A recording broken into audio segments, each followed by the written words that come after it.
heard a very nice background about the essential polyunsaturated fatty acids.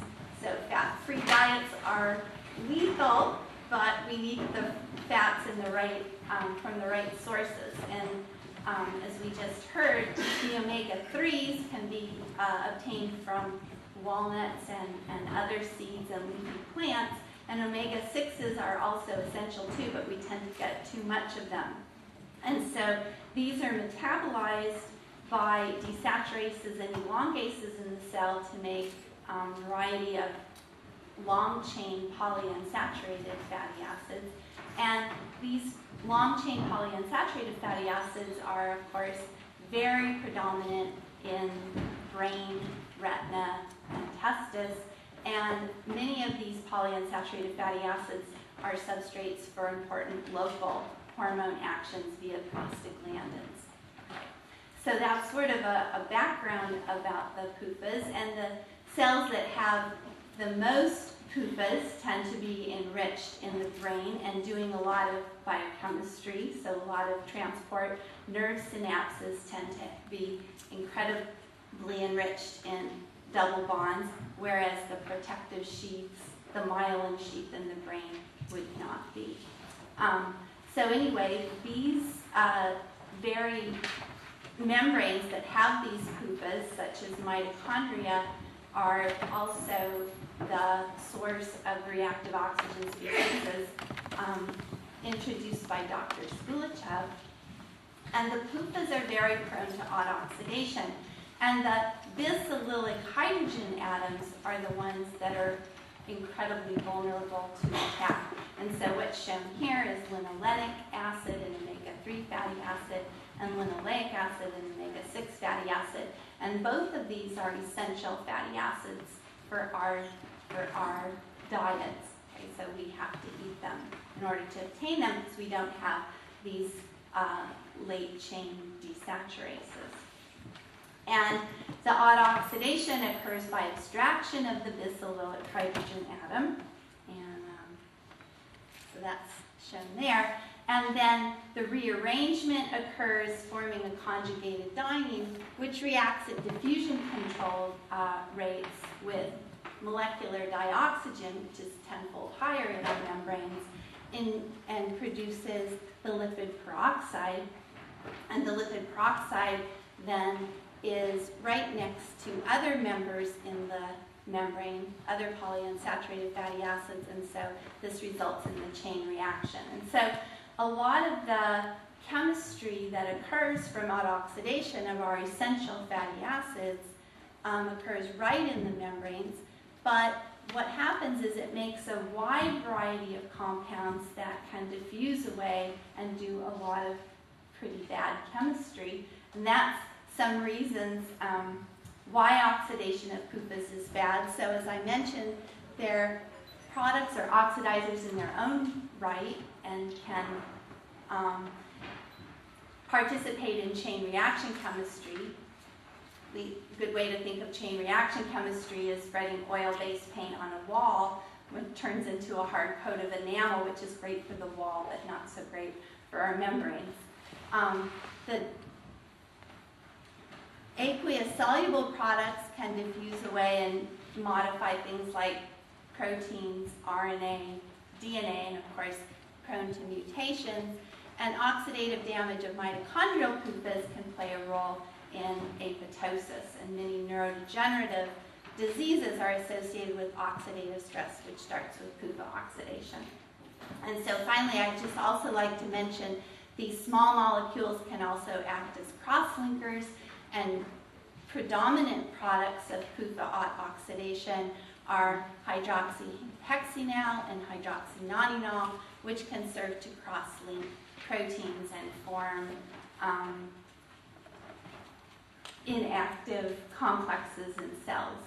And okay, so I've given you a lot of bad news, and some of the defenses that were outlined in the previous talk are the small molecule antioxidants, which can serve to block the propagation and serve as chain terminating reactions. And so Dr. Skulichev also introduced coenzyme Q, And coenzyme Q can serve as a primary antioxidant, quenching these lipid peroxyl radicals. And alpha tocopherol serves this function as well. And coenzyme Q can also regenerate the alpha tocopheroxyl radical.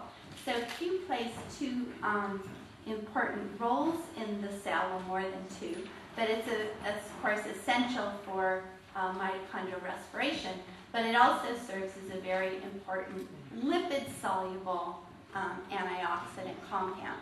Now, unlike vitamin E and the vitamins present in our berries and fruits and vegetables, we actually are responsible for synthesizing our own source of coenzyme Q. And so coenzyme Q is synthesized within the mitochondria, and in my lab we've been using yeast as a model system, and it serves as a good eukaryote to model what's going on in human cells. And we use a variety of yeast mutants that have defects in coenzyme Q biosynthesis. And Alex Zagaloff at Columbia University sent us this collection of coat mutants. And so each of these arrows is labeled, in most cases, with a coat polypeptide that is responsible for mediating the reaction shown. Just to summarize quickly, the coat 1 through coat 9 polypeptides present in the yeast are each required in order for the yeast to synthesize coenzyme Q. And if any one of them are missing, then the yeast is completely Q-less. It can't respire. And we were interested in assessing the other functional roles coenzyme Q might play in this relatively simple model. And so one of the things we wanted to investigate was the role that coenzyme Q might play as an antioxidant in this simple model. And so here I'm just going to take you through a yeast fatty acid sensitivity assay. It's pretty simple. The yeast strains that we grow up are either one of our coat mutant strains, which is deficient in coenzyme Q, or a Q replete but respiratory defective mutant, because of course the coat mutant strains, although they don't have coenzyme Q, they can't respire, but we use these respiratory defective mutants as controls because they also have the respiratory defect, but they have a normal Q content. And so these yeast are harvested during log phase growth and then subjected to treatment with different fatty acids.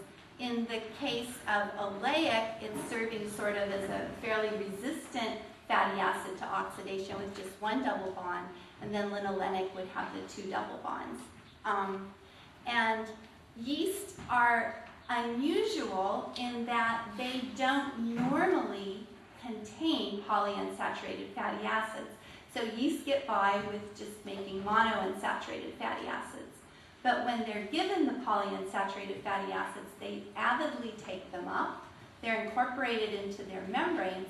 And so it's sort of a simple model system to assess what the effects then of these PUFAs are in relation to oxidative stress, for example.